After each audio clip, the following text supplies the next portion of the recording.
ciidamada daraawiishta Puntland gaar ahaan guutada 99aad ee fadhigoodu yahay degmada Xingalool kana howlgala guud ahaan gobolka Sanaag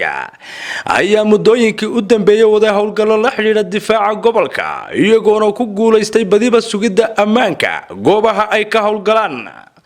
sida oo kale ciidamadan ayaa gabi ahaanba joojiyay jarista dhirta oo iminka deegaanku waxa uu muuqdaa mid ka soo kabanaya badiba dhibaatooyinkii loo geystay sida oo kale waxay ciidamadani si weyn ula dagaalamaan maandooriyaha oo ay had iyo jeer ildeer ku hayaan gaashaan la sare Xuseen Faarax Aadan Dilangac Xuseen Dheere oo hogaamiye ciidamadan sida weyn wax uga bedelay gobolka ayaa ciidankiisu had iyo jeer waxay heegan ugu jiraan sidii ay wax uga qaban lahaayeen falalka guracan ee ku soo kordhay deegaanka ama se gobolkaba Yacquub Cashe wararka telefishinka GBC